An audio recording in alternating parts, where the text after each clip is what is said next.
Dear William, please go ahead. The floor is yours. Thanks for having me once again. I think the topic for today is the question, what is conservatism? And I'm going to begin by saying I have to change the topic to what is true conservatism? The reason is that all over the Western world, there are various political parties calling themselves conservative, but I don't think in any strict political or historical sense that they really are. Most of them have been merging gradually, slowly shifting to center type parties, not right of center parties anymore. One key illustration of that for me is, for example, the type of socialized medicine that we have in Canada. I submit that no truly conservative party would ever defend that. And yet that system is defended by every party in Canada, including every provincial and national conservative party. No one ever even pretends that they don't want socialized medicine, even though you couldn't find a more socialized program than that. Although I will correct even that, and this is not a lecture on Canada's socialized medical system, but it's kind of interesting because the Canadian system is basically operated by private physicians and individuals and private hospitals for the most part. We have very few public hospitals in Canada. However, access to the medical services is strictly controlled by government, and so is the amount of money that any physician is allowed to charge you for his or her services, which means their entire profession is basically controlled by the government, both in terms of services and in terms of paid access. So I would say it's a socialized medical system, even though to be truly socialized, it would have to be owned and operated by the government, which it isn't. But it has the same consequence with the public. Long waiting times for services and frequent, very silent delisting of official services, and the penalties in the way of fines doled out to physicians who dare to try to charge more for their service, whatever the service is, that happens to be listed by the government as a government-controlled medical service. They get punished.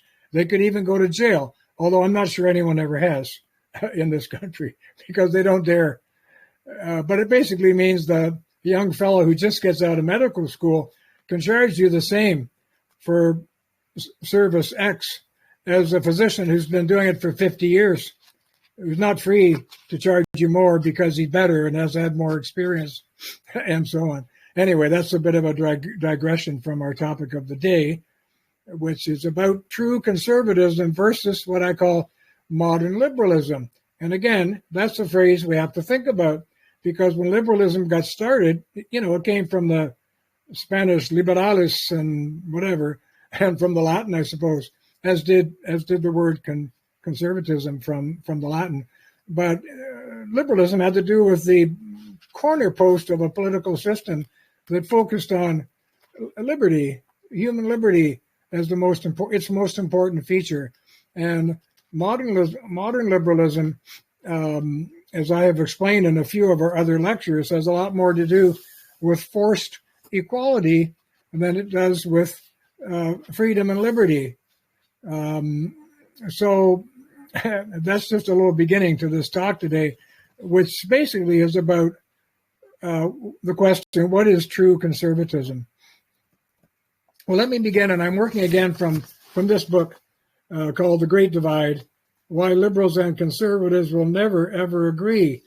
It's a sad truth that if they really think of themselves as a modern liberal and a true conservative, they simply cannot agree. And this book is one of the first, I think, ever written in the realm of political publications, which makes it so clear why they can't agree. Now, let me interject further and say that what is this book doing? Well, I've probably given you the example before of the fellow who's standing out in the street on a perfectly wonderful day and looking at all the gorgeous architecture and the buildings in the city, and suddenly they start to crumble and shake and fall down, and bricks flying all over the place and so on. And he says to himself, oh my gosh, it's an earthquake. But really, it's not the earthquake. It's the consequences of the earthquake. The real earthquake is invisible. It's generated by the invisible geological forces far below the ground and maybe 100 miles or more away from where he's actually standing. And the consequence is the rubble that he sees all around him. Well, this book, The Great Divide, and I do encourage you all to go buy it, which sounds very brash of me. I shouldn't be selling so hard. But the reason is I'm so proud of it because it's the first book that I've ever run across, and I dare say I've been through thousands of books in my life, that actually tries to dig at the invisible forces, just like for the earthquake, the forces, the geological forces are invisible, but they're seen in their consequences. Ideological forces are also invisible. They're hardly ever talked about or discussed, not in newspapers, hardly ever in political studies. But in this book, my main ambition was to reveal the invisible underlying ideological forces that tend to drive modern liberals and modern conservatives and set them against each other. So at the end of each chapter, you're going to see a chart that looks like this. And it basically spells out for you on a whole bunch of aspects of political and social and moral life why modern liberals and conservatives are so opposed. And if you read this book, you will find yourself a little surprised, perhaps, by what you discover about yourself. And I often find people who come up to me and they say, oh my gosh, I read your book, The Great Divide. I can't believe how conservative I am. I never realized.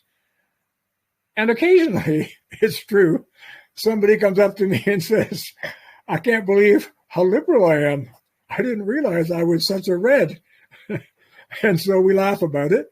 But my whole point is that whether you're a red liberal or a blue Tory, which are the colors we use in Canada for these parties, blue conservative, at least now you have a chance to discuss these issues frankly and openly and using the same terminology. So that was the whole purpose for the book. And now let me get started talking about the question of what true conservatism really is. So the conservative philosophy of life I'm going to describe presents a stiff challenge to the worldview of the modern liberal. It is a recipe with specific, tried and true ingredients for the good life, but it is not a speculative theory, for that would defeat conservatism itself, which has always resisted abstract cookbook formulas, ideologies, or paper codes like Canada's Charter of Rights and Freedoms, dictating how we are allowed to live, which is virtually what they do. Rightly considered, conservatism is more like a cluster of recognizable attitudes, assumptions, customs, and traditions. It's a practice or a way of life that serves, and this is key here, not as a precise map for your behavior or rule of life, but rather as a compass, pointing out a general direction. After all, how anyone gets through life always comes down to pursuing whatever they believe is worth doing, getting, fighting for, and conserving, which is the root word that is of interest here.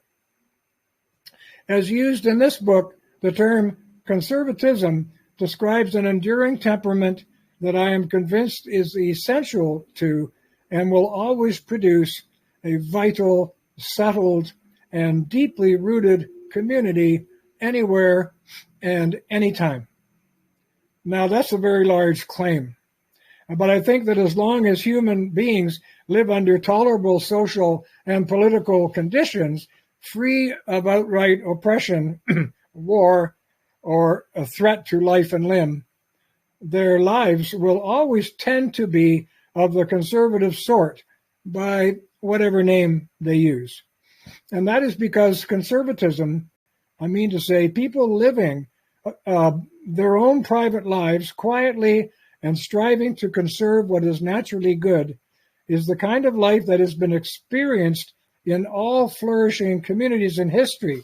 And despite the present libertarian socialist tenor and direction of the Western democracies, we can still easily find this sort of conservatism in most rural regions, in small villages and towns, and even in pockets and neighborhoods in even the most liberal of large cities.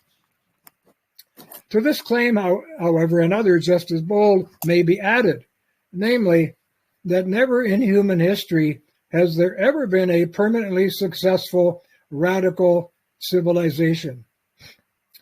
There have been lots of brief rebellions in history of a kind any of us might have joined in an attempt to correct a local or national grievance. And this gives us a clue. The key distinction is between rebellion and revolution.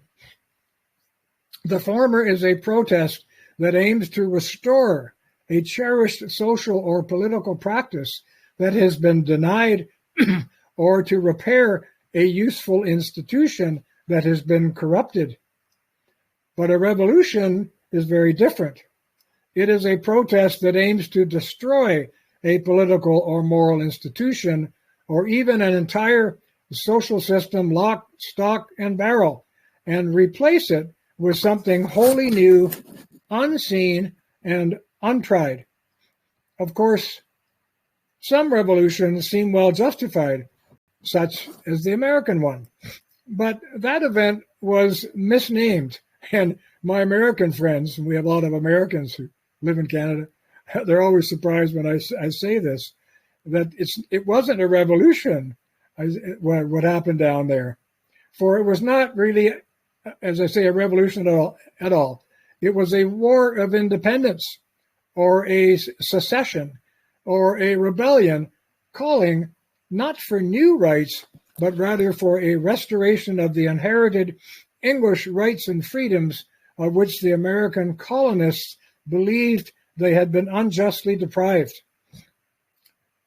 The main point is that you may find some conservative rebels, but not a conservative revolutionary, because that is a contradiction in terms. And that is why the great English political writer Michael Oakeshott said that basically conservatism was a rebellion against ideology and politics. And what is ideology and politics? Well, David Hume, whom I'm going to mention soon, and who I think was probably the most important first conservative philosopher in the Western tradition, not counting Aristotle, that is, basically wrote a lot about what he called false philosophy, meaning false political philosophy, in which so-called political philosophers, he really disdained them and disliked them for the most part, were trying to invent systems which they considered autonomous and independent and had some kind of right to rule or subjugate the people to a kind of rule that they had invented, a system they had invented for the perfect society. He was deeply opposed to that, and so am I, and so is any true conservative by his or her nature. Some object to the claim that conservatism is a universal and historically persistent human temperament, because modern political conservatism appeared for the first time with two powerful 18th century thinkers, and I just mentioned David Hume as one, and of course Edmund Burke as the other. And if you dig around in the scholarship, you'll see some really interesting differences between these two men. I've just finished about a 600-page history or biography of the life of David Hume, and it's clear that he and Burke actually met. Their lives overlapped although Burke was older. They overlapped, and Hume was older, and the younger Burke's, when he was in his prime, didn't have much time for Hume because Hume was way too practically minded for him. Burke himself had an almost mystical and theological feeling for the role of the state in human life, and this pops up again and again in everything he wrote.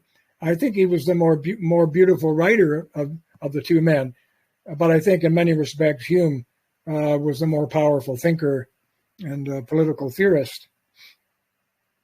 It is true, as previously discussed, that in reaction to Enlightenment rationalism, when I say previously discussed, I mean in the earlier parts of this book, the political label conservatism came into common usage around the time of the Enlightenment with Hume and Burke and so on. Nevertheless, I maintain that the underlying predisposition I call conservatism or true conservatism has been around from time immemorial. Aristotle, to take the most important ancient example, was a philosophical conservative. He called for the priority and conservation of what is self-evidently good in nature. Not theoretically good, by the way, but self-evidently good. In nature, in human nature, in the family, in law, in custom, and in social and political life. And anybody who's read his Politics, which is an amazing and wonderful book, or his Nicomachean Ethics, which is also a wonderful book, will see that what I'm saying is true. His teacher, Plato, on the other hand, was the first thoroughgoing believer in a political dreamland because, unless, as some believe, he was only kidding, and it's true that some modern scholars, when you object to Plato's political theory as laid out in his book called The Republic, that it was basically a revolutionary scheme for the reformation of human life and its replacement by a utopian society. Oh no, he was just kidding. No, I don't think he was kidding at all. He wanted to recreate human society anew as something never before imagined along strictly totalitarian lines. Although Plato was no egalitarian, he felt that, men and women, soldiers and officers of the government and all these people with different roles in life were different, and for many reasons should remain different, especially in his model republic. That book was his paper plan for the perfect society, and a rich tyrant of the period, forget his name, actually asked Plato to implement it for the Greek city of Syracuse. So Plato jumped on a ship and trundled his way over to Syracuse to set up a constitution for the people of Syracuse. But this first attempt at utopian statism failed miserably, as have all subsequent attempts, by the way. So we could say that one of the first and most impressive conservative intellectual rebellions in history was by Aristotle against the revolutionary proposals for human perfection of his teacher Plato. Aristotle was followed by many other influential conservative thinkers in the ancient world, such as Rome's Cicero and Seneca, and a lot of you may be familiar with their amazing writings. And I go to a footnote now, just to say that it galls my leftist friends to learn, they don't like this at all, that all of the great literary figures, I say all, maybe there's a few exceptions, but I think all of the great literary figures in Western history have aligned resolutely with what stood for conservatism in their time. To those I've already mentioned, a partial list, and this one was prepared for me by a professor named Virgil Nemoianou, it's no longer with us, but a wonderful man. They would include Aeschylus and Aristophanes, Virgil and Horace, Dante and Chaucer, Shakespeare, Dryden, Racine and Corneille, Pope, Swift, Johnson, Goethe, Scott, Balzac, Tennyson, Baudelaire, and Dostoevsky. And I stopped there, but these are great figures in literary and really morally philosophical life of the West, and all conservative by nature and in their work. Subsequent examples of a very conservative way of life that thrived for more than 1,000 years were the tightly knit Christian communities of the European Middle Ages, which, contrary to popular belief, were in many ways far more open and free societies than what followed. What? It's true. Women, for example, had lots of voting, local voting, property, and inheritance rights within their own communities, at least. And by the Middle Ages, slavery had vanished almost entirely from Europe, only to reappear and to reach its distressing peak when? In the 18th century Enlightenment, or the so-called Age of Reason. I should also mention the 13th century work of St. Thomas Aquinas, whose Summa Theologia must count as one of the most rational conservative documents of all time, and one that is still a touchstone for the modern resurgence of natural law. And I go to a footnote again to explain the difference between natural law and natural right. This is an important distinction, which we can talk about perhaps some other time, but just a paragraph here. I give a word of caution on the political uses made of natural law, for it is a sword which can cut both ways. It is defended by many conservative thinkers as a bulwark against all arbitrary and progressive governments, especially against totalitarian regimes, and it has been useful to conservative moral philosophers in their long struggle against moral relativism, especially as taught to young students in liberal education establishments. And I'll continue in a moment, but I paused for a little advertisement here. Some years ago, 2008, I think, and I'm recommending it again, I wrote a book which was published by McGill Queen's University in Canada called The Book of Absolutes. It's a defense of, it's a critique of relativism and a defense of universals, which we find in so many fields of human endeavor, and without which we couldn't even undertake those endeavors or those sciences in particular. So any of you who are interested in anthropology, or physics, or linguistics, or any of those fields of thought, you will find yourself fully entertained if you read the Book of Absolutes. Just the title is a rebellion against a world which is saturated with moral relativism. When it came out, there was discourse, so to speak, and hatred all over the place about my book, starting with the title of it. But I was happy to use the title, and I have to say, no one's ever written a refutation of the book so far. So, and people wrote to me and said, "Thank God, somebody finally said it. There are absolutes in this life, you know." And yeah, so that's the relief that you'll get if you go into that book. So back to the natural law. On the other hand, there has been what appears to conservatives to be an arbitrary and disappointing use of natural law by courts to achieve the progressive goals of the state, which I call progress from above, meaning the courts rejig the whole society from above. It's not being rejigged or reformed or reshaped by the people themselves from below. And by individuals fighting for their so-called natural rights against traditional moral codes, aiming for what I call progress from below. People will claim they have an absolute right to this or a right to that. And in my latest book, Beyond the Rhetoric, there's an article on, and there's a YouTube lecture which we did together here on the question of rights and the mess that whole term and terminology has gotten into by not clarifying what it's about. This pincer movement, progress from above through the courts, progress from below, and I use the word progress here in an ironic sense, have come together as a kind of pincers movement squeezing, so to speak, and dissolving traditional customs and traditions. And I discussed that in part 2 of this book. Maybe we'll get to some of that down the road. Not today. I should add that there is understandable confusion between the primarily liberal concept of so-called natural rights and the more conservative concept of natural law.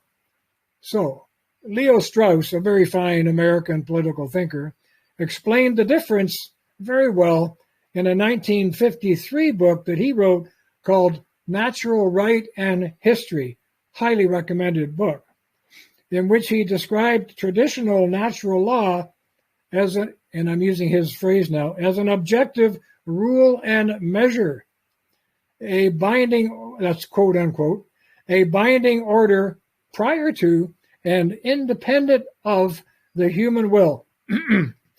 While the modern misuse of this term mainly describes a series of rights, quote unquote, of subjective claims, in other words, originating in the human will.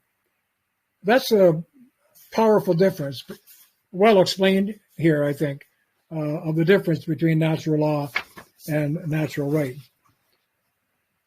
Conservatism, to continue, famously found a public voice once again in the restoration of the British monarch in 1660 after Cromwell's usurping and bloody dictatorship. It really was bloody, and as mentioned, resolutely conservative in both their intent and structure were the original constitutions of America and Canada. They were dead set against the unchecked will of arbitrary, unrepresentative government, including what they called, and this is an interesting phrase, what they called elective despotism. The only liberty they wanted was what Hume called liberty under law, which for him was the only important kind of liberty. Liberty without law was just chaos and anarchy.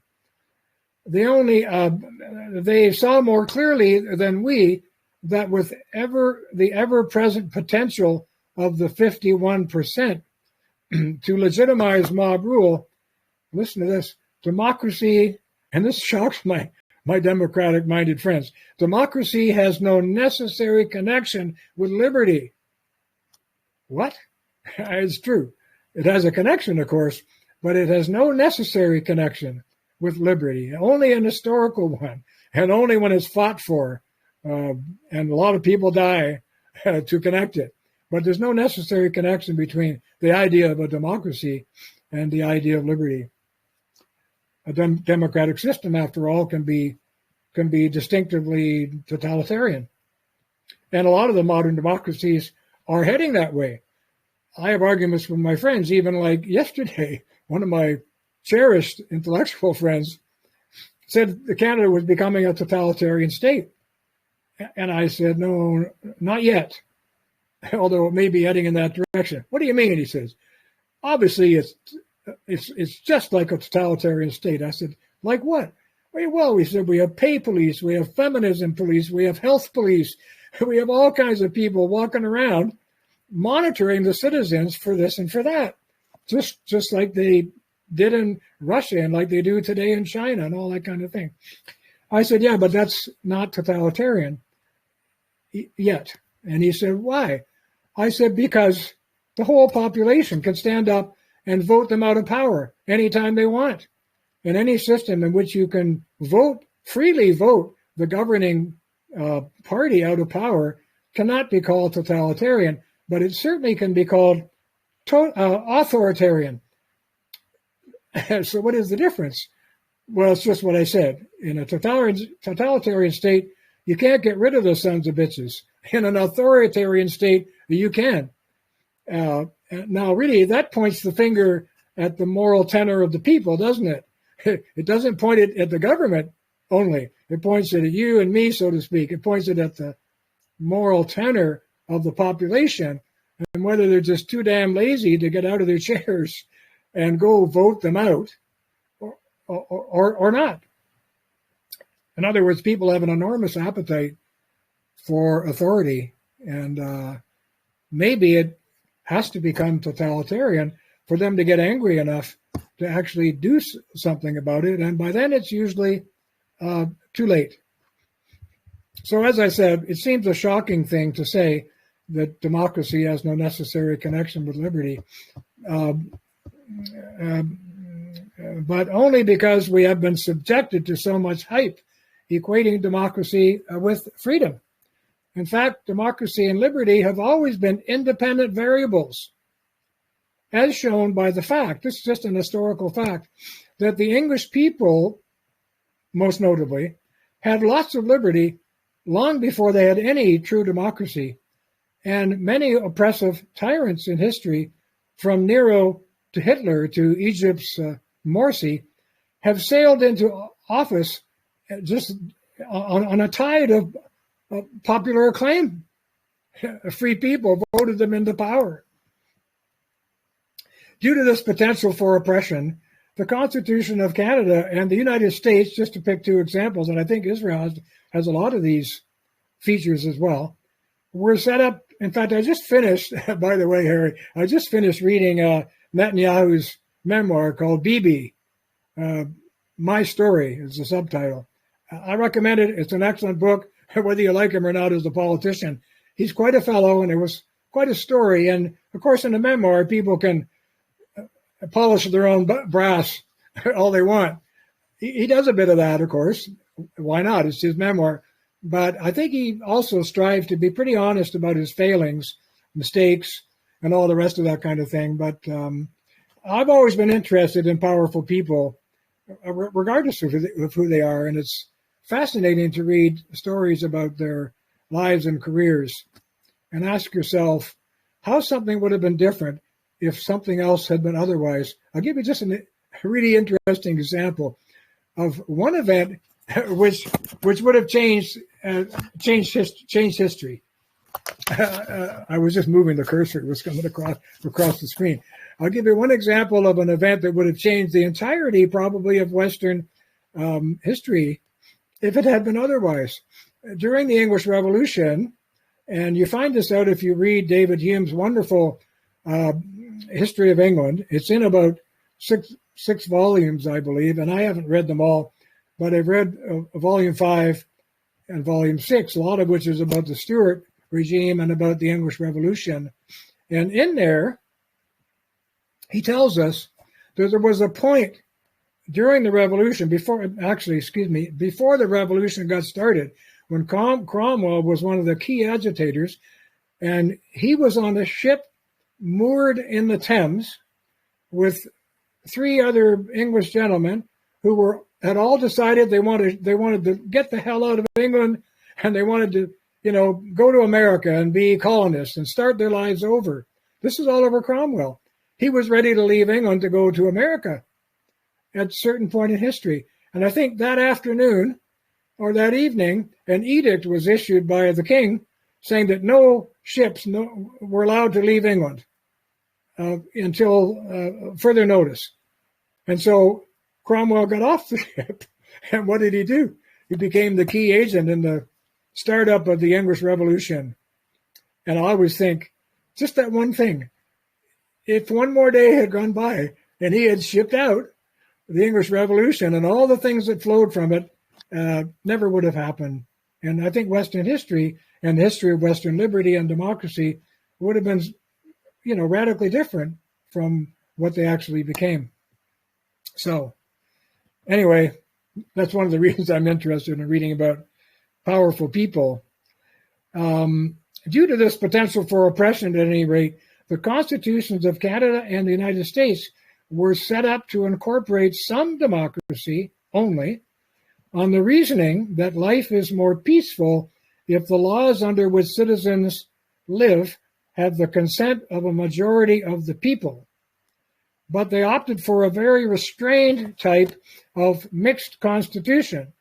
And of course, a lot of the thinking for this came out of the French writer Montesquieu in his book about the spirit of the law and all that kind of thing. But this included an element of monarchy in the executive, in Canada at least, but not too much. So worried were they about absolutism of any kind that one American founder branded the powerful new office of the President of of America, this is a wonderful phrase, as the fetus of monarchy. Wow. So the presidential office was the fetus of monarchy, and they were frightened of it. There was to be a role for an aristocracy of merit, similar to the British House of Lords, and we have the same idea in the Senate of Canada, and I'm sure you have a similar thing in your Knesset, I think you call it the Knesset, in Israel, in an appointed upper house or a Senate, which became elective in the U.S. in 1913, but originally it was appointed. In Canada, it's still appointed because there's no trust that the people will be able to put senators in the Senate who are not, political animals. So they get appointed. It doesn't mean they're not political animals. It's become more and more that way over time, but maybe a little less so because, the problem if you have an elective Senate and an elective lower house is you get a conflict of legitimacy in democratic terms between the two houses, and no one really knows who's supposed to have the authority over the laws that are being made. So, the role of which the Senate, that is, as that aforementioned founder, Edmund Randolph, put it, would be, quote, to restrain, this is another interesting phrase, and it's the way they thought in the 18th century, to restrain, if possible, the fury of democracy, quote unquote. No one thinks today of the fury of democracy. It's, it's embraced by everybody, I would say, without much thought. But those folks back then, they thought about it a lot, and they were very anxious about what this fellow called the fury of democracy. And so they wouldn't have any democracy. There's no democratic system in America, and there's none in Canada in the sense of the people making the laws. There's what they called representative democracy. Direct democracy to them was complete anathema because it was just going to set the people up for warring factions, which would never have any peace of mind. So they thought, if we're going to have some democracy, let it be representative democracy, and let us invoke a system of filtration, they called it. By filtration, we'll select the finest people in the land, and we'll send them to Parliament, and they will make the laws under which the people will live. But because we're calling it a democracy, we'll let the people elect them. We'll let the people elect people who are better than themselves to go to Parliament, Congress, whatever, and make the laws. So that was the understanding of how democracy should work, that it ought to have safeguards against the rule of the people. And finally, of course, they wanted a clear separation of powers between the executive, the legislature, and the courts, so that no one branch would become oppressive, or so that the fetus of monarchy would not grow up and become an actual monarch. Although it's interesting, a former Prime Minister of Canada, Lester Pearson, when someone asked him, what's it like to be the Prime Minister of Canada? You know what he said? He said, it's the closest thing you can get to being a dictator without actually being one. That's what he said, because there was so much liberty for him to make laws and rule and change the laws. So the idea was that the courts should not make the laws any more than a legislature should try a criminal. Now in England, back in the day when Hume was around and before he wrote his history, Parliament often would try criminals. It would suddenly switch from one day to the other to an actual court, and people would be tried in Parliament. Imagine that today. I don't think it could happen. In short, there were to be sufficient built-in checks and balances to block the hated, despised arbitrariness of power. That's the word. That's the word you have to keep in mind when you're thinking about power and modern democratic systems, especially liberalized democratic systems. Arbitrariness of power was the big fear. It was even the big fear in ancient times. If you ask a Roman in Roman times what his biggest fear was, he would say arbitrary power. He didn't want to be a slave. He didn't want to be ruled by another person. So being a slave really was the definition of not having liberty. And beyond that, they didn't think too much about it. My point in speaking of these things is only to say, again, that the original American and Canadian constitutions, at least, and many others which were modeled on them, and many have been, were very conservative because the people who made them were conservative by temperament and from experience. I should add the observation that the history of the mutations of most Western democracies, again, I don't call this progression, I call them mutations of most Western democracies, seems to be a gradual erosion of their original constitutional safeguards, which I have mentioned, against arbitrary government and the centralizing tendencies found in all three branches of government and at all levels of government. We've been watching for the last 100 or 200 years the erosions of these safeguards. So now let me turn to the reason for this talk. What came before was kind of like a prelude, setting the mood and the background. Now I want to talk about the conservative philosophy of life. And I think each of these aspects is important. There may be some that I have missed, but I think all of these are part of it. And the first one could be one of the most important because of the political ramifications of what it says. The first one is summed up in a statement. Human beings are imperfect by nature. That's the most foundational principle of conservative philosophy, the conviction that because all human beings are fallible and imperfect by nature, therefore, no society or government can ever be perfect. So be gone with all your talk about the perfect society. Be gone with all your radicalism and your talk about, perfecting humankind. It's not possible, because if all human beings are truly imperfect in themselves, how could any government ever be perfect? And this is the beginning. It's the lay of the land for all conservative thinking, true conservative thinking anywhere in the world.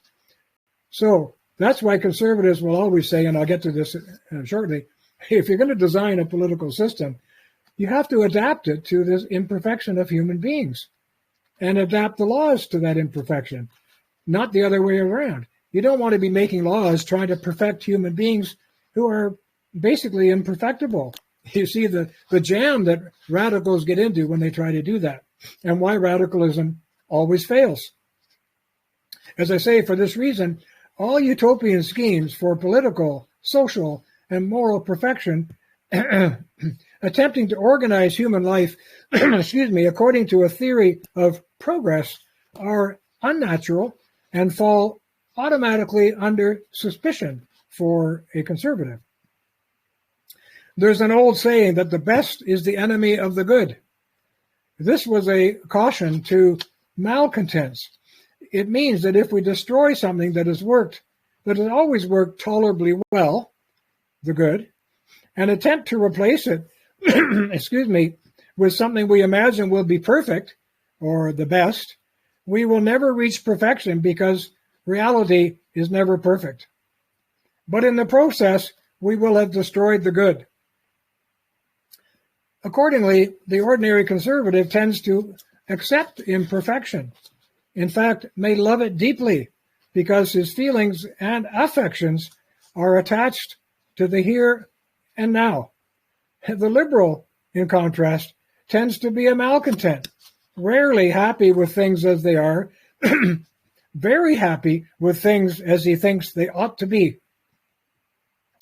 This tendency was well described in John Stuart Mill's autobiography, which is also a great read, by the way, about another great man, which is why I read it. Fascinating to hear him talk quite honestly about his own theories and failings, where he said, quote, all the best and the wisest of mankind, among whom he counted himself, that is, among the wisest, quote, are dissatisfied with human life as it is, and their feelings are wholly identified with its radical amendment, unquote. That's a statement drawn out of his own autobiography in which he describes why he was a so-called progressive and was always trying to, perfect human society.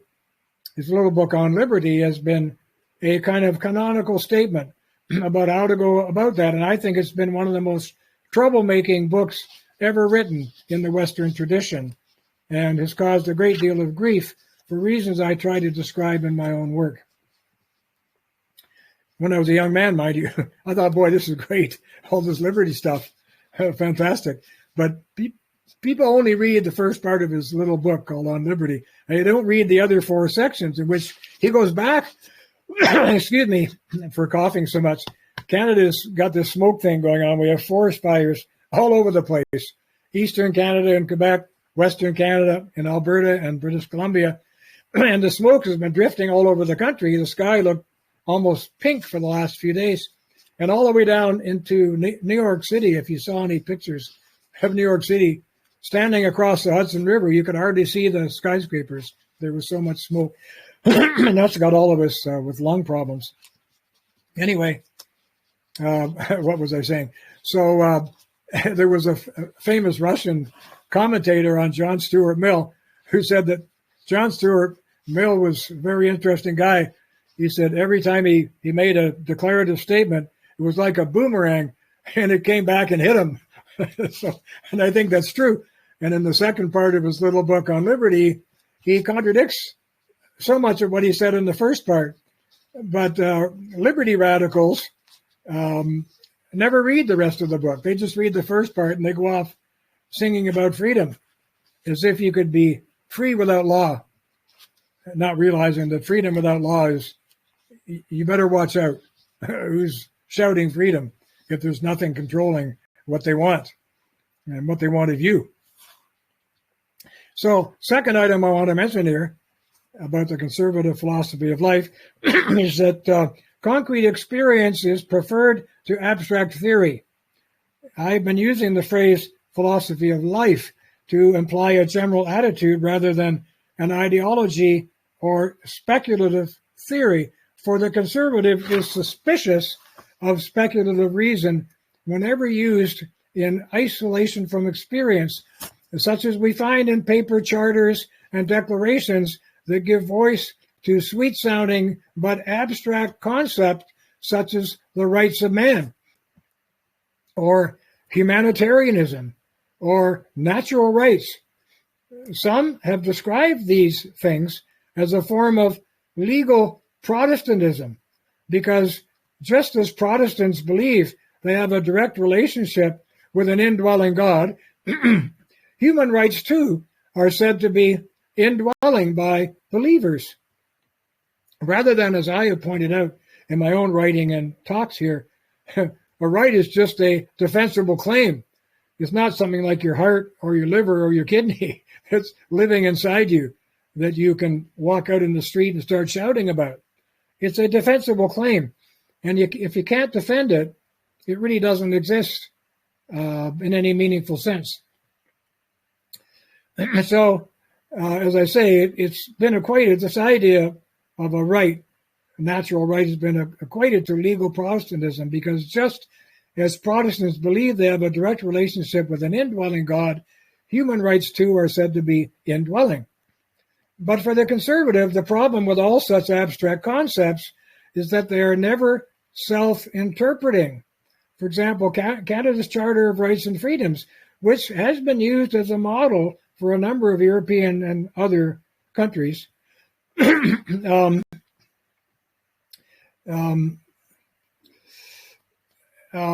that they function, is not self-interpreting. You need a judge to tell you what the word means. For example, Section 15 of Canada's Charter of Rights and Freedoms is about equality rights, but it says nothing about what equality actually is.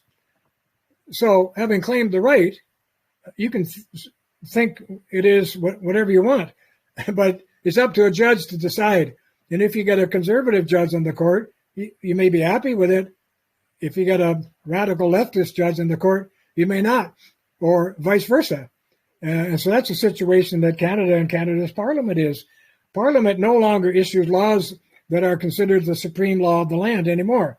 No, it's how judges interpret the Charter and they can swing this way or that way, that is considered the supreme law of the land. So control by the people is essentially lost once you go to that kind of system. And most of the democracies have already gone to that kind of system, or they're heading there. So for conservatives, the problem with all such abstract concepts, as I say, is that they are never self-interpreting. They are like empty pots waiting to be filled with meaning, usually meaning invented by politicized judges and interest groups. The French Declaration of the Rights of Man and of the Citizen and the Constitution of the former USSR were both replete with glowing promissory terms, and both legitimized state terror.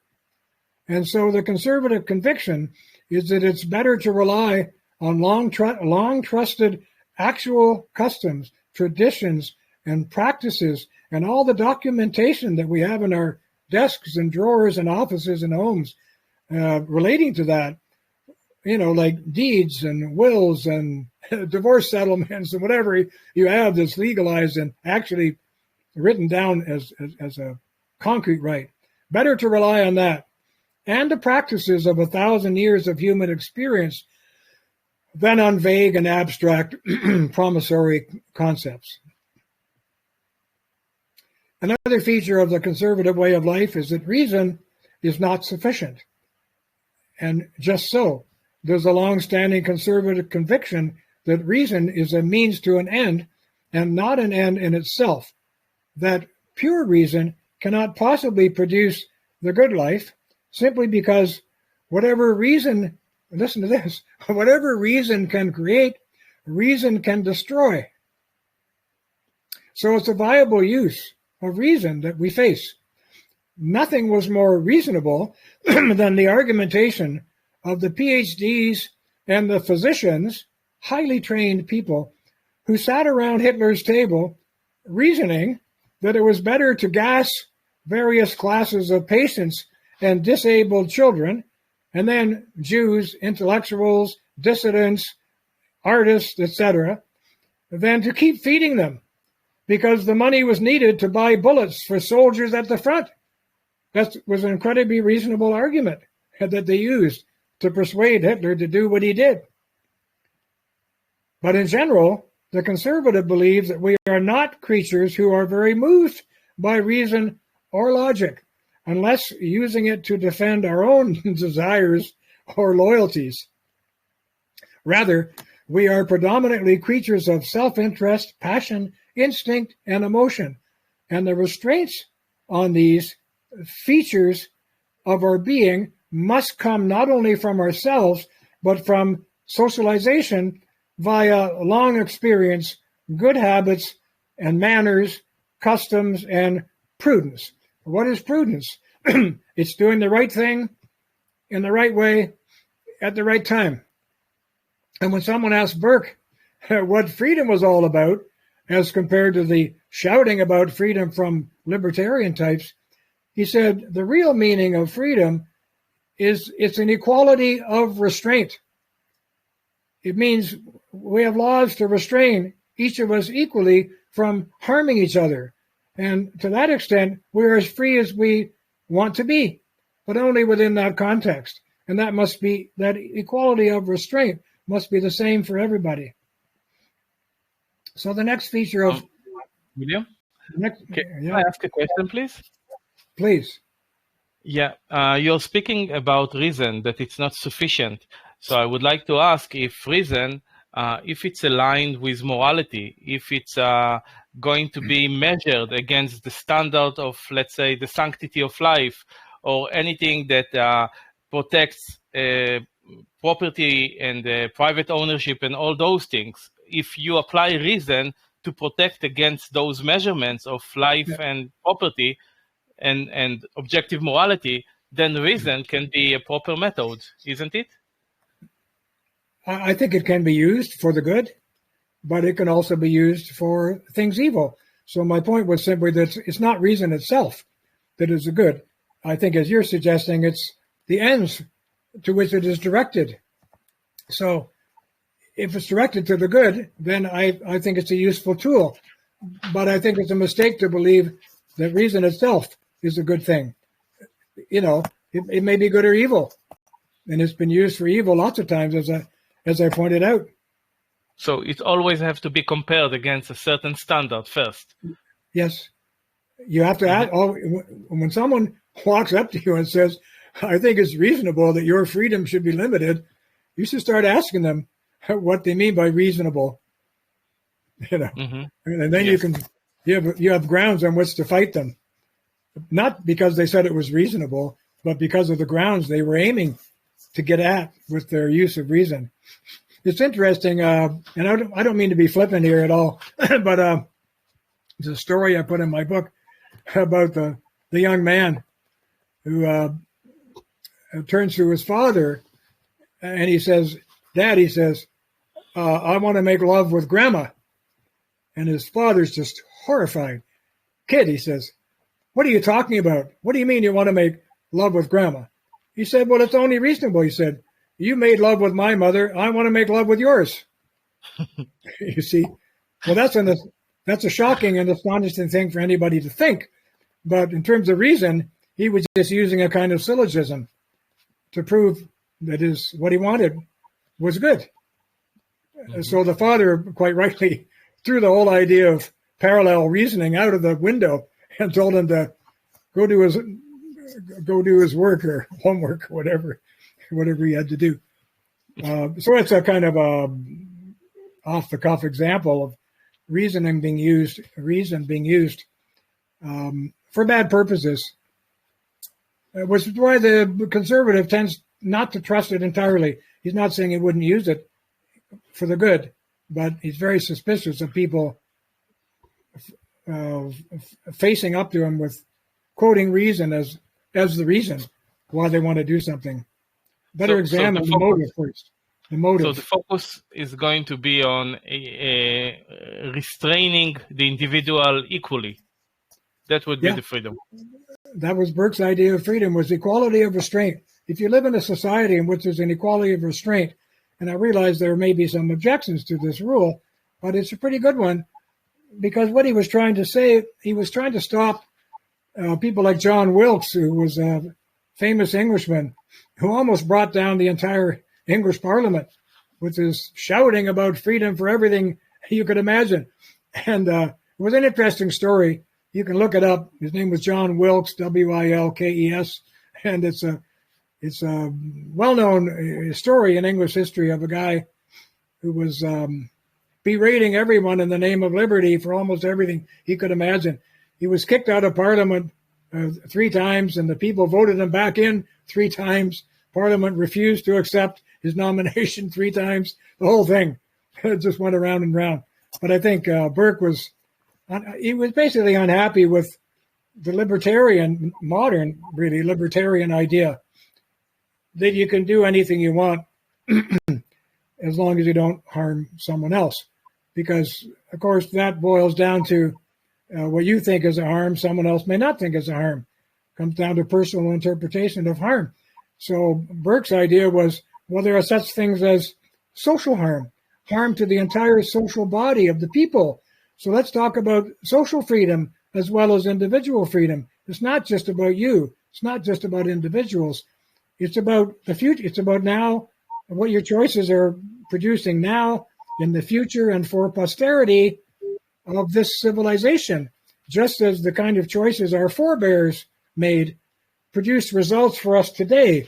It wasn't just something they chose for their satisfaction. They were thinking about future generations. And so Burke's his whole motive was to try to teach us to think more broadly about the meaning of freedom. And that was one of the things he said in response to radical liberty. But that also requires interpretation and mutual agreement and cooperation by a great number of individuals to be able to answer to that question of how do you take care of the freedom of the individual and the society and the future and all those things that you should take into consideration. I agree with you, and that's why there's so much emphasis in the conservative tradition on custom and tradition and long-standing habits, and in our system at least, on common law, on 1,000 or 2,000 years of wise judges making wise decisions in actual case law, and not theoretical law like we get from charter judges. Case law judges are making their rulings based on cases that have been handed down sometimes for many centuries and which have proven reliable according to the reason which gave rise to the decisions of the judge at the time. So common law, I think, is a very powerful response to what you just said. So I agree. It's not written in stone, but it is written in the hearts and customs and traditions and laws and beliefs of the people. And that's why conservatives tend to focus on these things as being the greater good, rather than some abstract declarative statement that they dig out of a charter, of which no one knows the real meaning, except some judge who got appointed there by his political friend who wants to radicalize the entire society and can't be stopped. So you could say that the conservative tradition supplies us with concepts of the good, in answer to your question, and protects us from radicalism, because we are able to cite history and tradition in the defense of our judgments, not only with each other and our neighbors over the back fence.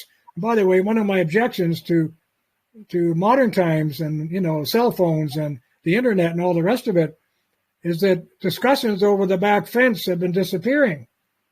Before all this happened, before even the telephone, people had to get together at the market, in the marketplace, in the street, on the sidewalks, and as I say, over the back fence. And often it was the mothers and the women of society who were doing most of the talking in this way, while the men were out digging ditches and fighting the enemy or whatever they were doing. The women often were setting the moral tenor of the home, standards for raising their children, and sharing their moral habits with each other. This has not exactly disappeared, but it's become insular in the sense of we have internet silos where people who believe this or believe that are only talking with each other and not exposing themselves to contrary opinion, which might in fact cause them to say, I never thought of that. It's true what you just said, because they're not getting to hear as much as we used to what the other person thinks about our behavior or about how we ought to raise our kids and so on. Very interesting. Actually, it's even worse, because if a mother is staying home taking care of her children and she goes out, at best she will be criticized by all the women who are going to work. She's not going to analyze together or articulate some new contrary opinion. She's just going to be told, what are you doing? This is no way for you to live, and you should send your children to day school, Yeah. It's the most destructive time of modernity that I can think of, and it's happened only over 50 years.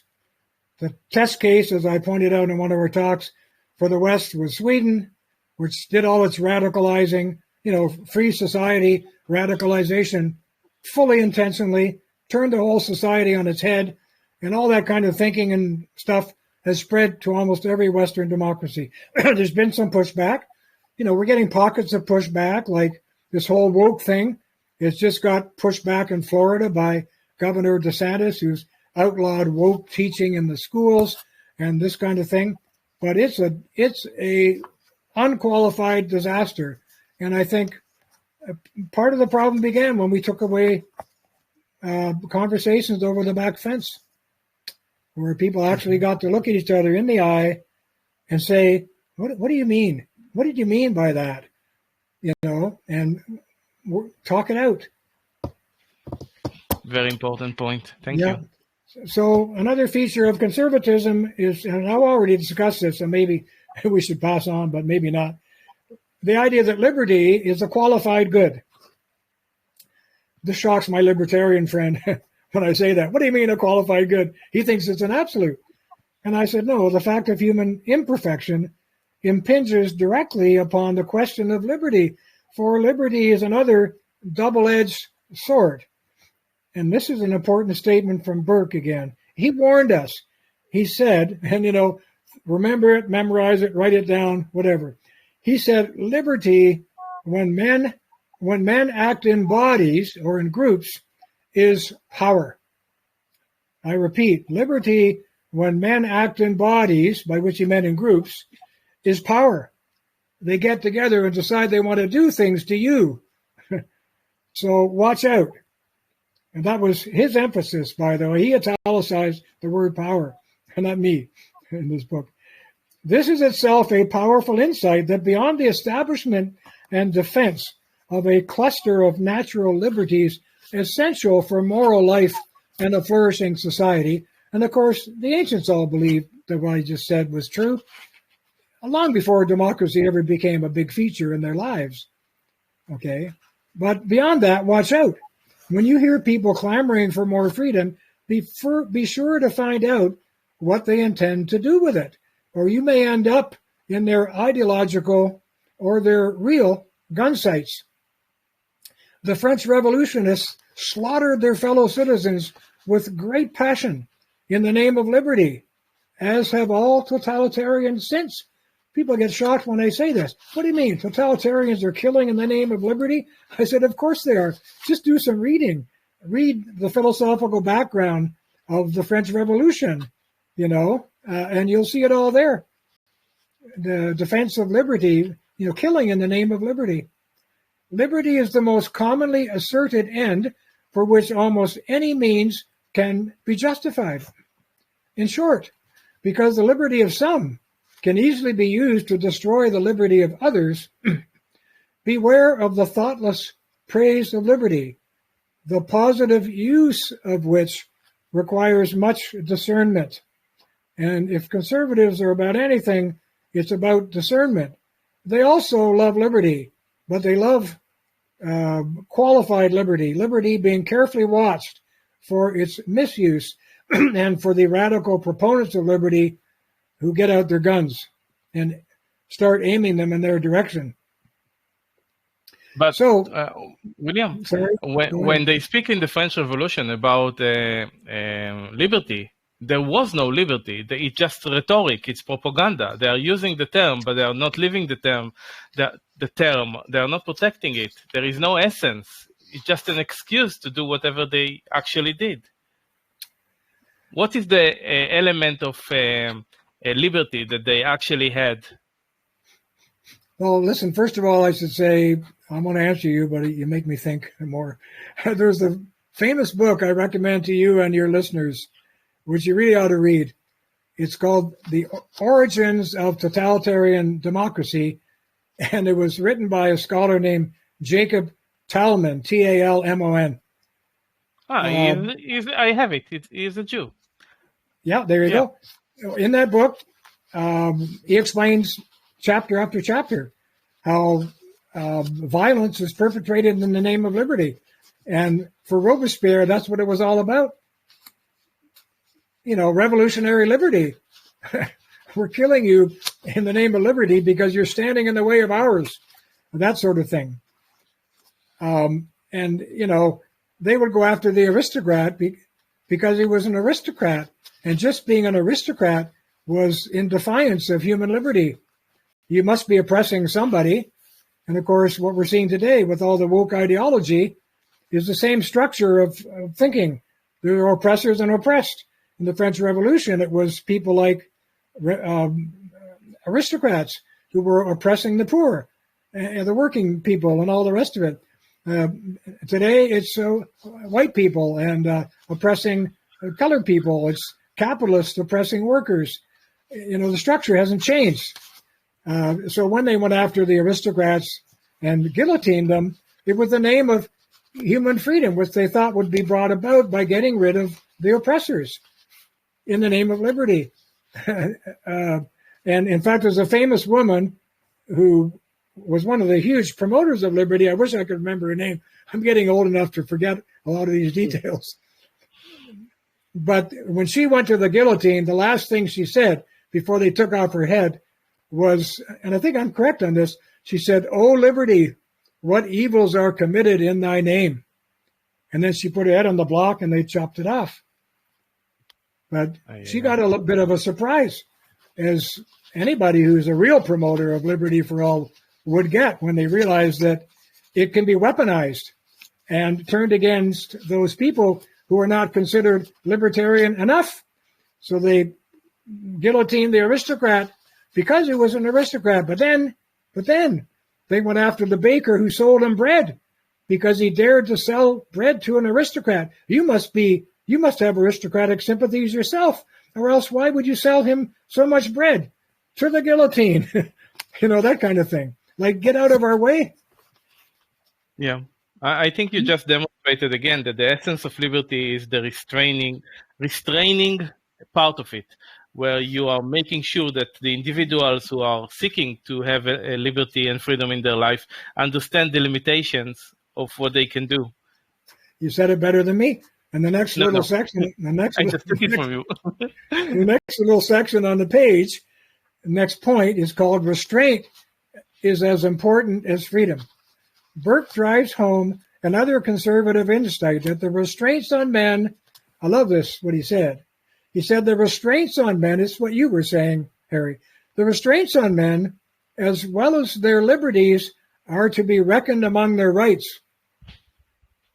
So if you're going to call for rights and declare that you have rights, you should be thinking that the restraints on other people in the name of liberty are among your rights.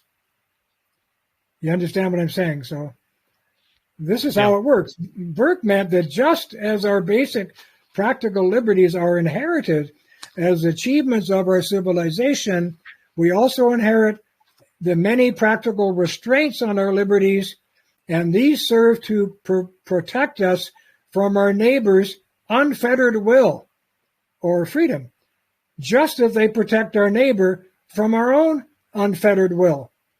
It is not contradictory to say that restraint is the guarantor of liberty. So that, very nice. That we need to think about. The next point here, you tell me if I'm going on too long because we're not done yet. The next point is that the next conservative point is that institutions, by which they mean important institutions, which have been with us for so long, shape individuals. This is another foundational conservative belief, that all human beings are born unfinished, subject to a multitude of strong and conflicting biological forces, desires, and emotions, and so their flourishing depends to a very great extent on the flourishing of social and moral institutions and not the other way around.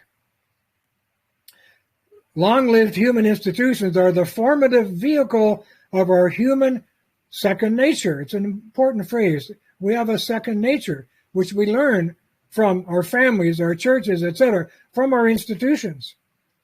The most important institutions are marriage and family, religion, moral customs and manners, core political, legal, social, moral, and economic forms and ideals of behavior, the rule of law, community understandings of right and wrong, bracket, and the duties and obligations that flow naturally from these, close the bracket. Respect for property, the freedoms associated with voluntary exchange and contracts, and much more. Such institutions are produced by the civilizing process over a long period of time, and they finish our human development by providing the standards and boundaries of what Hume called common life. And for Hume, in his philosophy of common life, was far more central, foundational, and important than what he called false philosophy, which is what we get from people like Immanuel Kant and John Stuart Mill and all kinds of other people who are trying to reshape us in their image, so to speak. No.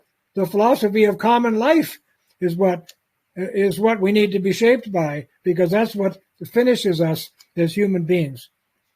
However, as we will see in part 2 of this book, We won't get to that today, but they can easily be rapidly and morally weakened by radical egalitarian regimes that intentionally or unintentionally enter into a competition for citizen loyalty with their own civil societies.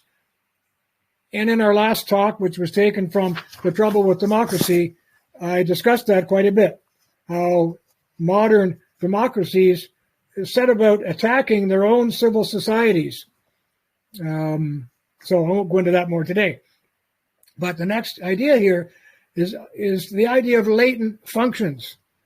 Central to the defense of institutions is the conviction that if they have endured, it is because they have latent functions of which we tend to be unaware, but that in large part explain their durability.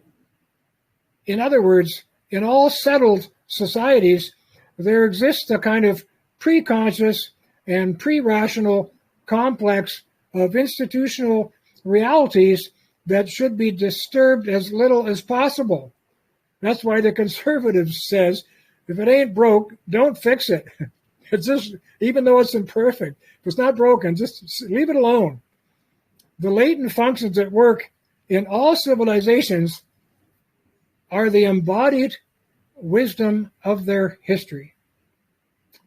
I think that's so true and so crucial.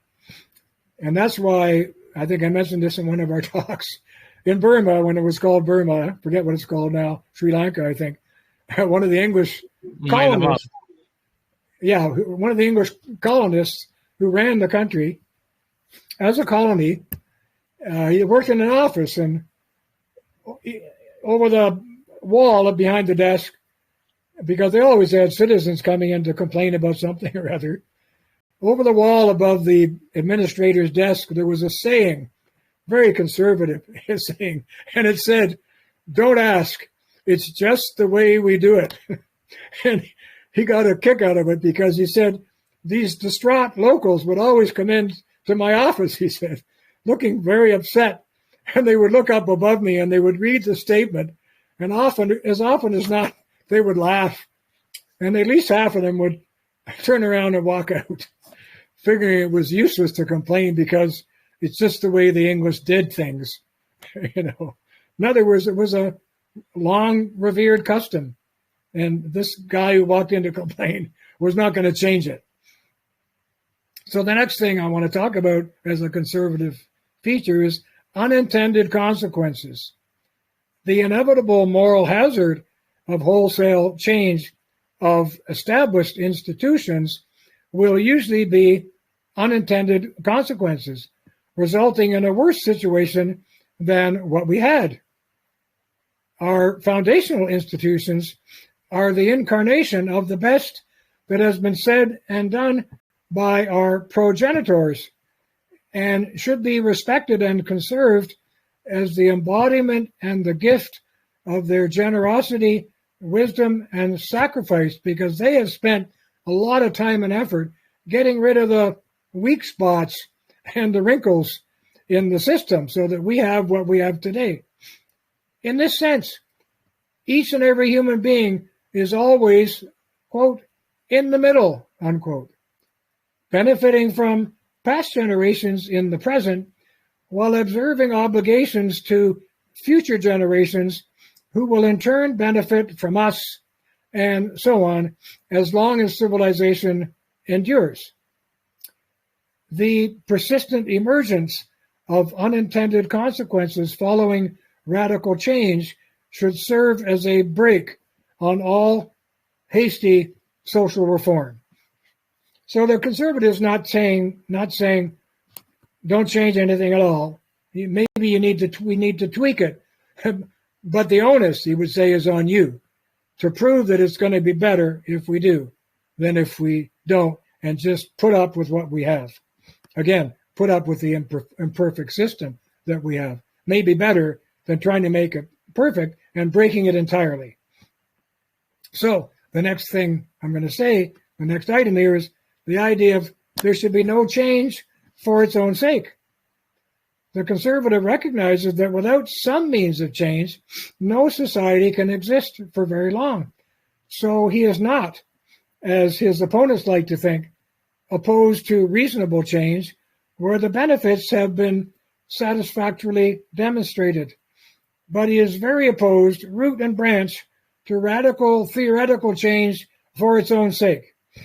He suspects that words like new, change, and hope are a signal that the political manipulator is on the prowl, looking for more of the people's money to engineer the society of the future according to a personal vision of utopia. So long before any actual change is approved, the conservative insists that the burden of proof that the change will be beneficial is always on the innovator to demonstrate to the rest of us. For a decent civilization is like a spider's web. It's an intricate structure, very difficult to create, easy to destroy. Unless the virtues of a proposal for change can be demonstrated as indubitably superior to what is customarily done, it is better to stay with the true than go with the new. Now we go to something I mentioned earlier, the idea that social freedom is prior to individual freedom. This usually gets a reaction from my more libertarian friends, and I suspect maybe from you, Harry. We'll see. Like the liberal, most conservatives will defend certain qualified individual freedoms to the death, and millions of conservatives have fought to defend them. But unlike the liberal, he will insist on the general priority of what Burke called social freedom. This entails the conviction that individual freedom must be evaluated not according to personal pleasure or satisfaction, but according to its contribution or damage to the common good of society. This is not far, by the way, from the proposal of Immanuel Kant, who argued that in deciding the morality of an action, each of us must behave as if we are moral legislators approving our choice for others similarly situated. Another way to express social freedom is to say that the rights and freedoms of all must generally be prior in importance to individual rights and freedoms, and not the other way around. The conservative is especially wary that in this age of hyper-individualism, individual rights and freedoms are too often used as a battering ram to demolish community rights and freedoms. Traditional marriage is the best example. Individual rights and liberties have been used in Canada and many other countries to demolish the concept of marriage entirely. It's totally gone. In Canada, they use the word marriage, but it doesn't mean anything. They talk about it as a union of any two persons. So, for example, never mind that homosexuals have grabbed this. They love it because there's about 80 laws in Canada which give you financial and benefits and security compared to yourself as an individual that you wouldn't get unless you were married. So they call themselves married and that they're a married couple. But of course, traditional conservatives mock this thing. They call it mock marriage, just like it's mock sex. And if we ever do a session together, which is sure to be explosive on the nature of modern homosexual life, conservatives refer to what they do with each other as mock sex. They say it's not real sex. There's no serious biological scientist, anthropologist, botanist, or anybody else in the entire world who's ever talked about what homosexuals do as sexual, because it has no reproductive capacity. And they only talk about sex in terms of reproductive capacity, whether it's animals or plants or microbes or whatever. So that'll be another discussion. But another way to express social freedom is to say that the rights and freedoms of all must generally be prior in importance to individual rights and freedoms. I'm repeating myself, and not the other way around. The conservatives is especially wary that in this age of hyper-individualism, individual rights and freedoms are used as a battering ram to demolish community rights and freedoms. So the Golden Rule, so-called, is a conservative institution that has been with us for millennia. But even that rule assumes a prevailing and universal standard of human decency without ever describing what that standard is.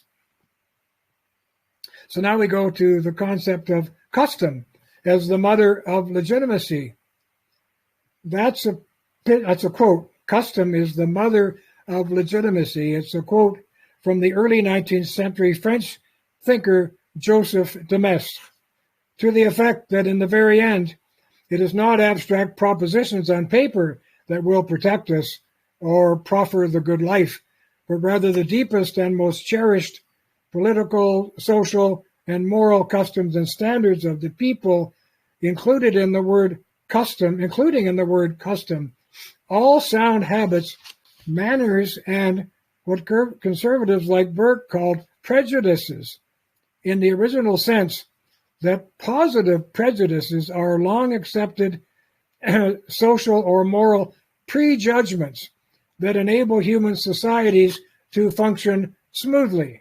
That's what he called a positive prejudice. Today we only use the word in a negative sense, but that's not true in conservative philosophy.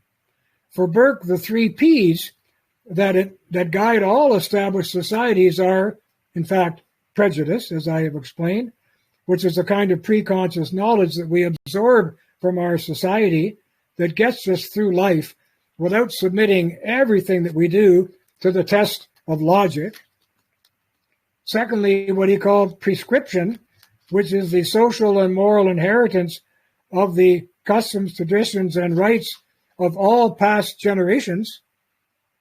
And then what he called presumption, or the assumptions that we take for granted because, why? Because all other people do. It's a kind of folk wisdom of the species that serves as our guide. And here we come to another topic of importance to conservatives. The society is an organic and not a contractual reality. For the conservatives, civil society is not an abstraction, as it was, say, for Locke. It's a real, natural, and organic product of historical experience that is prior in existence and importance to individuals. For this reason, the liberal social contract theory, as spelled out by such as, well, most importantly by John Locke, who had such an influence on many Western nations in modernity, the notion that civil society and government are a contractual creation of the people's will must be considered a fantasy, a falsification of history, and illogical to boot, simply because, as Hume argued so well in many of his works, in order for a contract creating civil society to come into existence, an entire structure of civility, law, and custom protecting and especially policing such a contract, in other words, a wholly functioning society, would already have to be in place. I just described for you David Hume's most important argument against contract theory in political philosophy. Even more damaging is this. When asserted as true, contract theory implicitly delegitimizes every government on earth because none of them are founded by contract. And if accepted, even though it's false, contract theory places civil society on a footing of perpetual revolution, subject always to overthrow by the fluctuating passions and popular will of the day, without gratitude or respect for the sacrifices of the past or due care for the generations to come. In other words, contract theory, if it were true, would always make any society anxious because it would be standing on the precipice of its own dissolution on a daily basis. Here's another, perhaps more minor but important conservative concern. The welfare state is an aberration. The conservative faults the welfare state and the comprehensive, what I call the managerial entitlement state that has succeeded it, as a prideful aberration that willfully neglects the proper duty of government to refrain from what? From excessive governing. That's why David Thoreau, when he asked what the best form of government was, he said the best form of government is the least government. For as will be explained in part 2 of this book, welfare states become powerful either intentionally or willy-nilly by entering into a deadly war for control against the authority of their own natural civil societies. I'm repeating that point here. They do this by progressively taking over or substituting their own services for a plethora of traditional forms of social authority and voluntary association by means of legislative bullying and tax plunder. If you don't see that working around you, I don't know where you live, but I sure see it working around me. It's everywhere. Almost everything that around us today that in the past was done by free citizens for themselves by getting together to form things like little soccer clubs and who knows what, now being run by the civil authorities who control these things and hire the staff to manage them. And we pay more taxes every day to let them do that. Another point here, and we're getting near the end, is so important for the conservative is morality and religion. The conservative maintains that the human being is a religious animal and that all humans manifest a craving for the sacred in some way, formal or informal, and that even adamant secularists, in a variety of covert ways, tend to sacralize their own disbelief. For the religious conservative, there is a divine principle in the universe, and God, however inscrutable, must be the author of all things. Less religious conservatives will say that religion is an essential and inexpensive form of crowd control, and that everyday secular morality survives still only because it expresses the moral surplus of a former religious morality.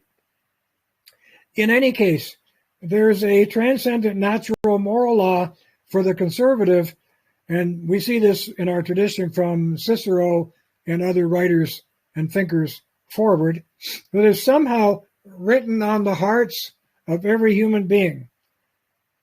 If it is true that morality sits on religion and philosophy on morality, and all economic and political life unfolds accordingly, then whenever religious belief collapses, the rest will fall in slow motion like dominoes.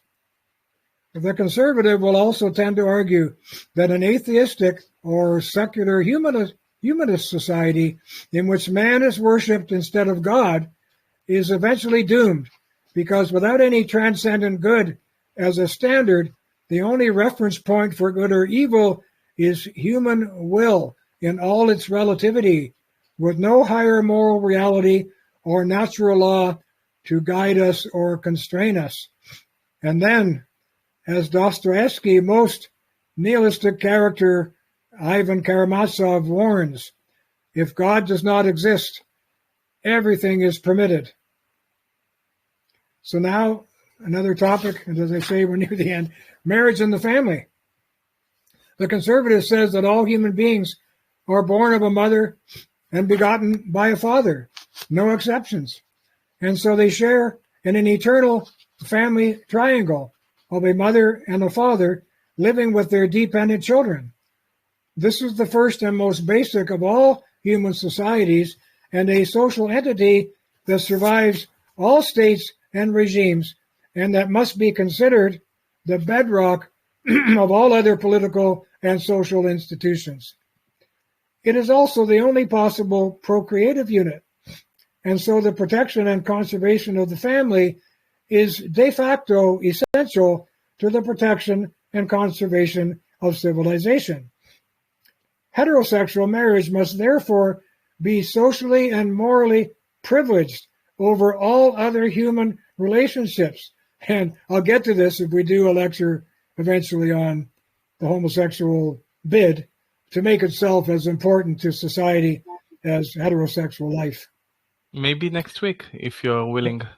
Yeah, nobody can shoot me from there, so sure, let's do it.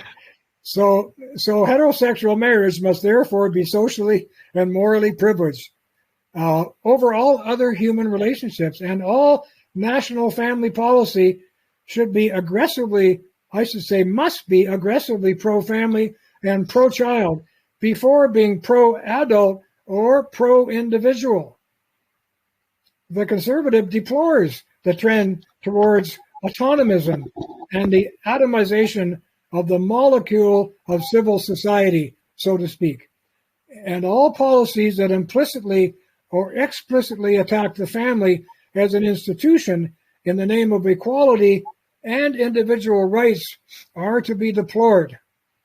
And I think that's what's happened to us all. The family's been dumped as the most important institution, or at least put to the bottom of the pile, as if it didn't matter. Here's another conservative factor of great importance. Difference and inequality are natural. Oh boy, talk about getting shot. You say that in public today, and I say it all the time. That difference and inequality are natural. The conservative believes that with basic freedoms under law in place and defended, there will always naturally emerge a whole range of talented, skilled, and intelligent people and charismatic leaders. And so a kind of aristocracy or hierarchy of authority is natural to all human groups. The resulting social differentiation and distinction of high and even heroic character and moral worth are essential for the modeling of the young. The conservative defends this kind of natural inequality as a vibrant and certain sign of a free and flourishing society. Also defended is the conviction that the strong have an obligation to help, to teach, and to lead the weak, the less gifted, and the vulnerable, and that this responsibility is a permanent obligation of any aristocracy of merit and talent. Getting near the end again. So inequality is a symptom of freedom. Yes, absolutely. It's a sign of it. Mm-hmm. Natural, yes. What I call natural inequality. And that presumes that equality in the eyes of God and before the law are in place. Everybody likes equality before the law, even though it's not always observed. And everybody likes equality in the eyes of God. And we don't know much about that, but we defend it. But otherwise, inequality should be the rule of all societies that are free, and of human liberty itself, because merit becomes the basis of society, not forced equality, fake equality, as Trump would have called it, I suppose. Poor guy. So inequality is a very strong measure of freedom in society, natural inequality, given that the other equalities As you prioritize as a conservative the civil society, what are the restrictions that you can put on civil society not to harm the individual? Well, inequality of police protection, I suppose, things like that, and defense against national enemies, and so on. And I think we have a whole category called commercial protections of individuals. There's all kinds of laws in every country protecting us against the marauding of people in the business community who would gladly cheat us if they could. I'm not saying they're all cheaters, but if you give human beings an opportunity without any prevailing law to rip you off, they're very likely to try it. So these kinds of forms of law. organic restrictions like reputation. If someone Like which? in a free society, a moral society, if you try to cheat on someone, then you are going to deal with the destruction of your reputation. Nobody is going to engage in business with someone who is acting in fraud. No, it's huge. And this points, I think, probably you would point with me, this points to the importance of shame in a healthy society. I think shame needs to be brought back. We should stop telling our children in the school that it's not a good thing to feel ashamed of something. In fact, it is if they've done something wrong. Shame is a powerful social controller and a modifier of human behavior. And I support it entirely for things that are worth shaming and ought to be shamed.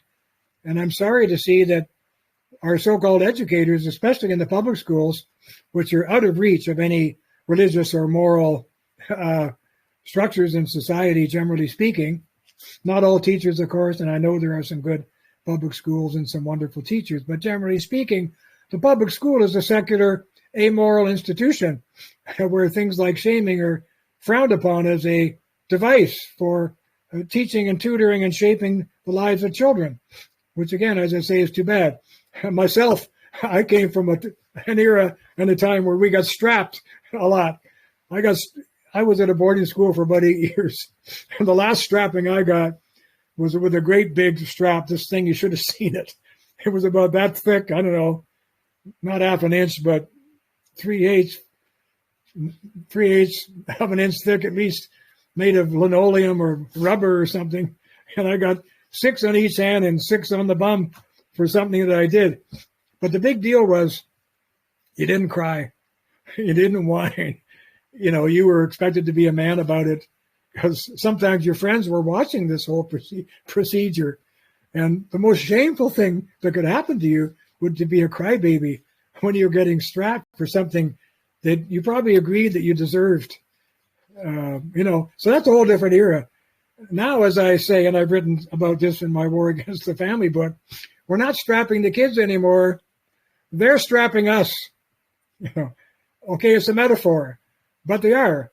And I don't know about where you live, but where I live, and especially in America, but also in Canada, there are lots of schools which have like all-day police walking around the halls, and sometimes with German Shepherd dogs that are sniffing the lockers, the children's lockers for drugs.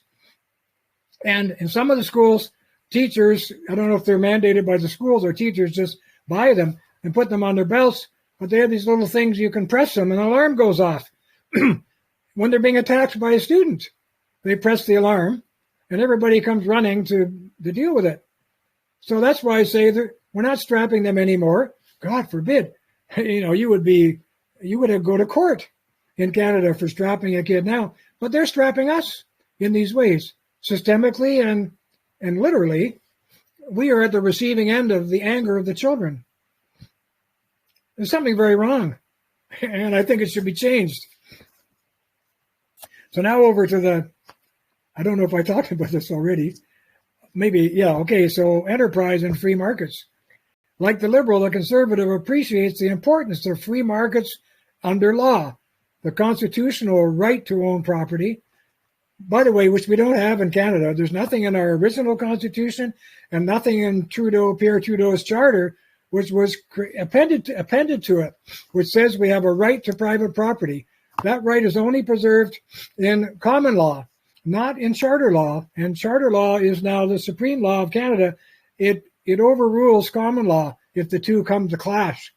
And the first thing that most young lawyers are taught to say when they come out of university with their law degree now and they get their first case is, what does the charter say about this? Does it fall under charter law or not? So if common law is going to be cancelled, it means that you have to say goodbye to your property rights?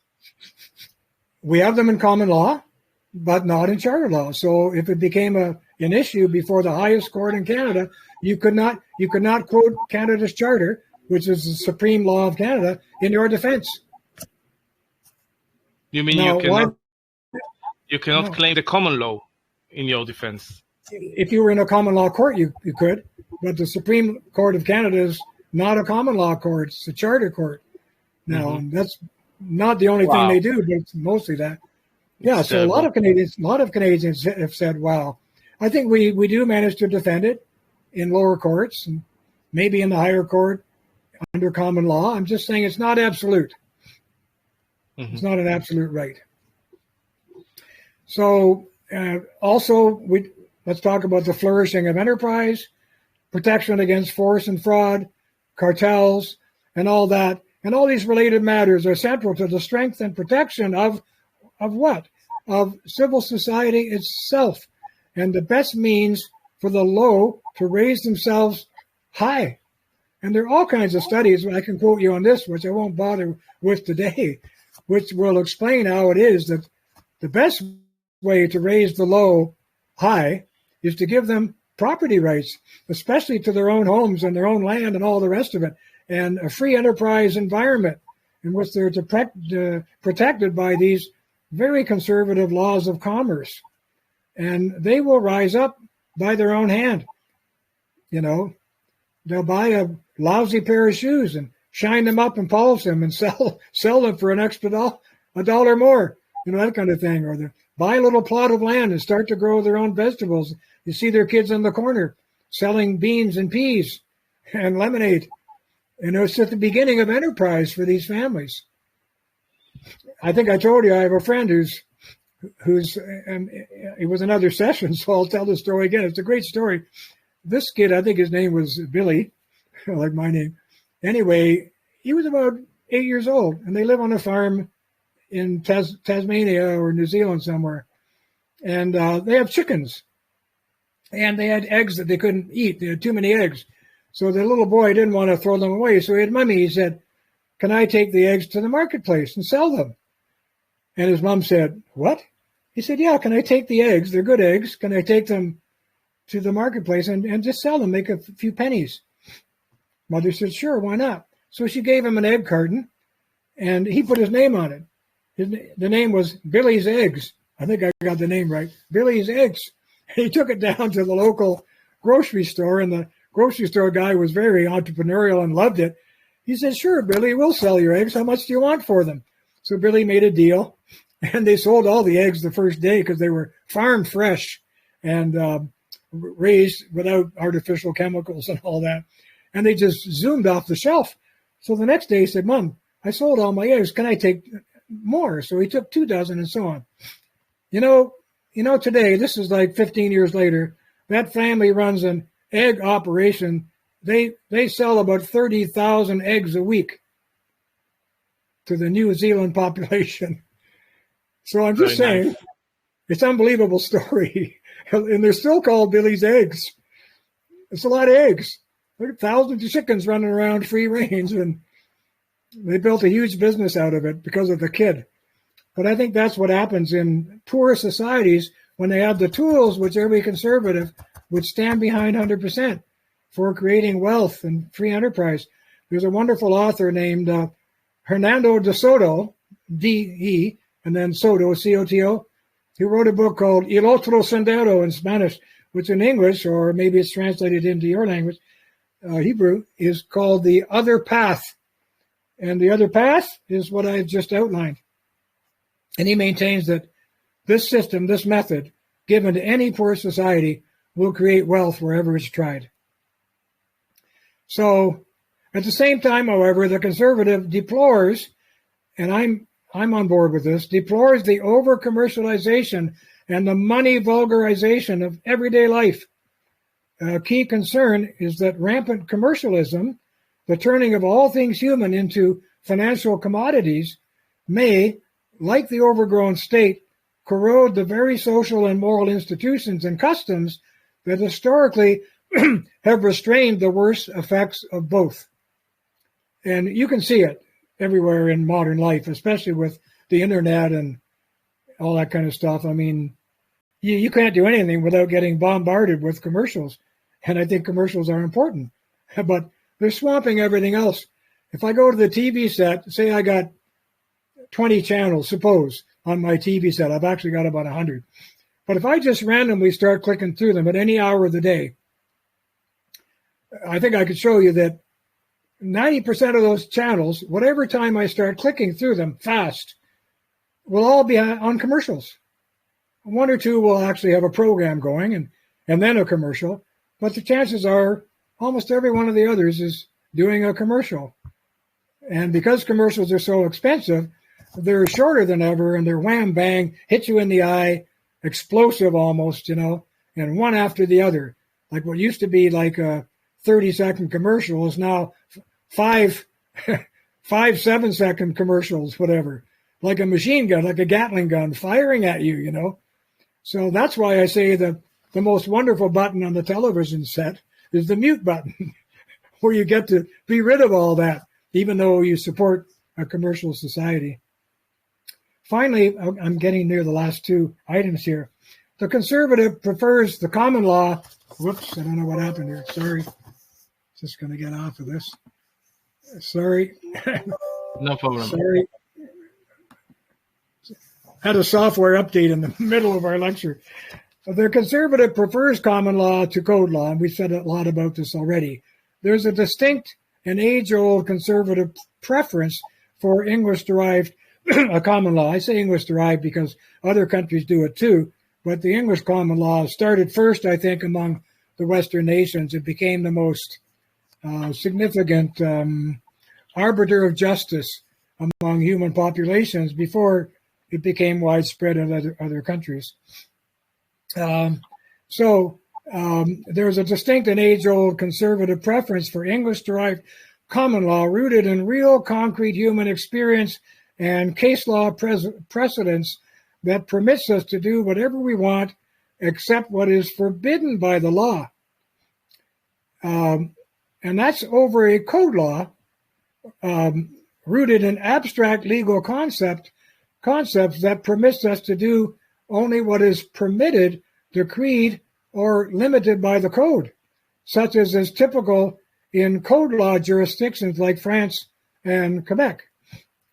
Especially disliked in all British-derived systems is the French notion of immunity from criminal prosecution, which they call non-responsibility or inviolability, which is granted to government officials for wrongdoing in the course of duty. In the British or the Westminster system, when it comes to criminal activity, all citizens are equal before the law and prosecutable.